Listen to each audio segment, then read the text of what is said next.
As a buyer, you submit an offer and the seller accepts a lower offer. I'm going to discuss that in the latest Home Prices and Insights for York Region for week ending February 15th, 2023.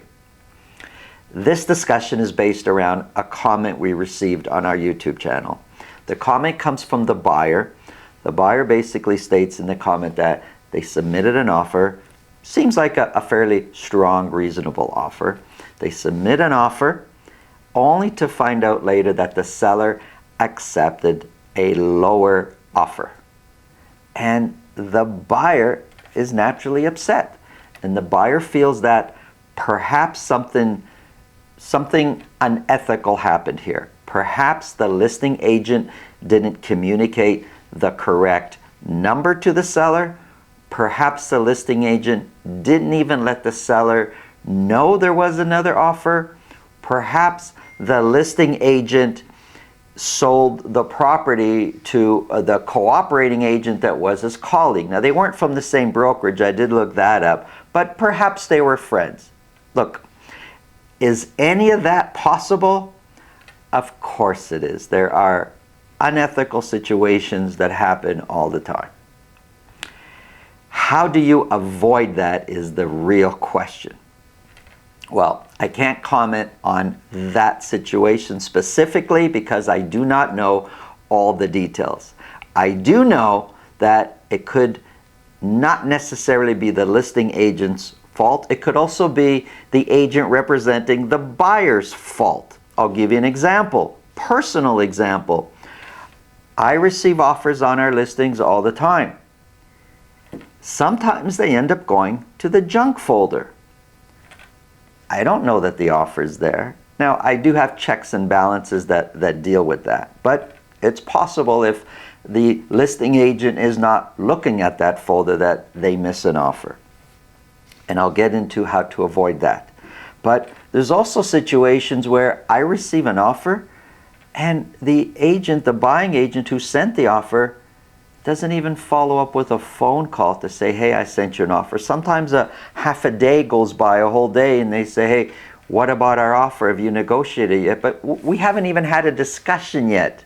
So I can only talk about from my personal experiences what I do to avoid any of those situations. When I'm representing the buyer and I submit an offer, in the email for that offer, there's a note saying, reply back acknowledging receiving this offer. So that's one. Two, I use software when I'm sending emails that lets me know that my email has been opened. Three, within a few minutes of submitting the offer, I'm calling the agent saying, hey, did you get my offer? And please reply back. Even though verbally he's or she has said, yes, we've received the offer, I still want the proof in writing through an email, replying back saying they've received it. And then through the course of the day or the evening or whatever the timing is, we're discussing the offer. And whether we get a counter offer or I'm hearing the seller's point of view or whatever we're discussing, it's really hard for a listing agent, I would say next to impossible, to ignore my offer. And if there's any possibility that a different offer is going to be on the table, I'm going to know because I've also registered my offer. So everybody knows I've submitted an offer on behalf of my buyer. Now, on the other side of the table, on the listing side, I have been in situations where my seller client has accepted a lower offer. The professional thing to do there, because anyone else who submitted an offer is going to be upset about that. I make a phone call to all the people that submitted an offer and say, hey, here's what's happening. We're accepting a lower offer and here's why. And then I follow up and send all those people that submit an offer an email. Thank you for your offer. We've accepted an offer at this price. It's lower than yours. Here's why. And this way, hey, they could still be upset, but they're not thinking any unethical situation occurred. Everything's been done above board. Everybody knows what's going on. So when I'm representing the buyer, really difficult for the agent on the other side to do silly things. And when I'm representing the seller, you got to protect the situation. You got to communicate every offer, and you got to protect yourself so nobody thinks, hey, this agent did something wrong. Nobody needs to think that if things are done properly and professionally. As always, who you hire matters. Let's get into the numbers.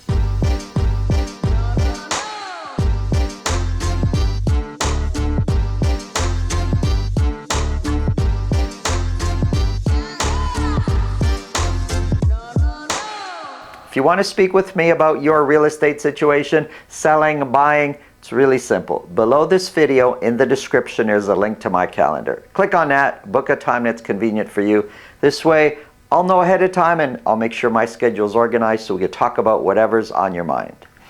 Let's get into the numbers. Here we go. We have Vaughan detached for a whole year, broken down by week, detached properties only. For week ending February 15th, 23 detached properties were sold. 6 of those were at $2 million or more. Let's break down though these 23 that have sold. I put a note here. Of the 23 that sold, 15 of those sold between 1.5 and 2.5 million. So 15 properties of the 23. The other 8 sold between 1.2 and 1.5. Who's buying these properties? Well, I could tell you they're not first-time home buyers. This is not, and although I have Vaughan here, you'll see when I get into Richmond Hill and Markham, none of these areas are for first-time home buyer detached properties. The people buying here are usually someone who is selling a high-end semi and then moving up to a low-end detached, or selling their current detached property and moving into a bigger, more expensive detached property. But nobody here is a young new family selling a condo and buying an entry-level detached, because entry-level detached is starting around 1.5. The median you're going to see on the next slide or in the next 2 slides is going to be way up there in the 1.7 range. So here's what's happening. It's expensive to buy a detached property in Vaughan, Richmond Hill, or Markham. And in this situation, of the 23 that sold, 1.5 between 1.5 million and 2.5 million, 15 of those properties were sold. So buyers are spending money. Sellers are selling these properties. There's things happening out there, and it's not necessarily entry-level type of properties that are being sold. Average sold price climbed up. It's now sitting at $1,726,000. 1,726 is 21% lower than where the average sold price was a year ago. The median price sitting at $1,709,000. That's the median price. Is, where are we? 18% lower than where the median price was a year ago. And I've got a line here separating last year, this year. You know, if we look at last year and we look at the dotted line, which represents the 4-week moving average, last year leading up to the end of the year, it looked like prices were going up. This year, it's hard to tell with median. It kind of seems a bit flat, but average sold price looks like it's trending downwards in Vaughan for detached properties. Of the 23 that sold, 39% sold at list price or more. Listings, we would expect listings to be increasing, but they didn't. They came down. 39 detached properties were listed. So when I see very few listings, I'm thinking inventory's tighter. There's not enough properties for the buyers that want to buy. Months of inventory is coming down. It's now sitting at 2 months of inventory. Although from the previous week it went up. When I say it's coming down, I mean trending down. Since the beginning of the year, it's been trending downwards.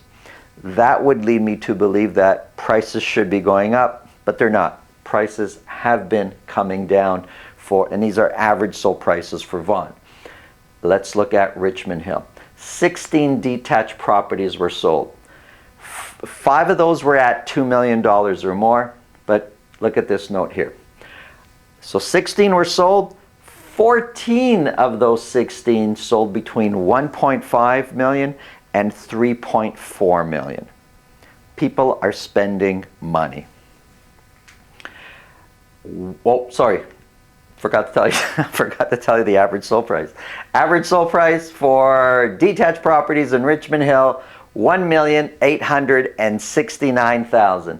$1,869,000 is 14% lower than the average sold price a year ago. The median price of $1,637 is 20% lower than the median price a year ago.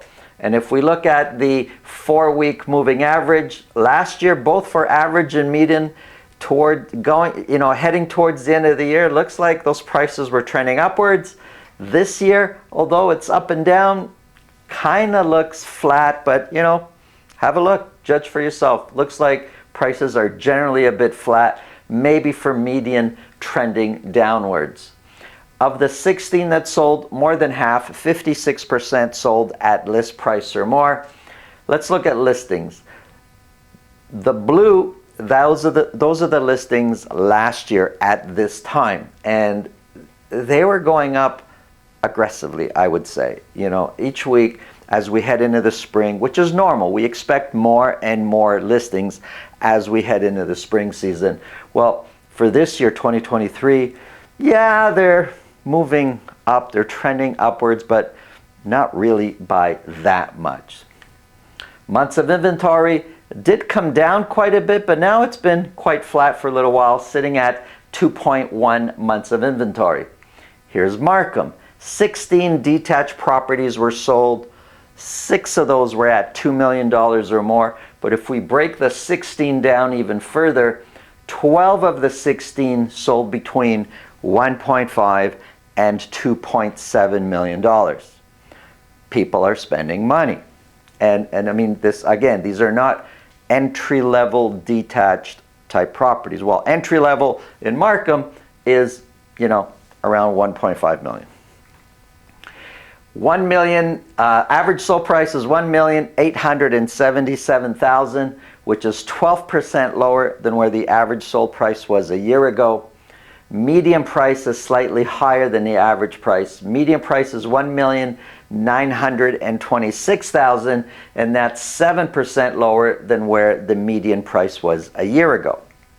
Of the 16 that sold, 56%, just like Richmond Hill. 56%, just more than half, sold at list price or more.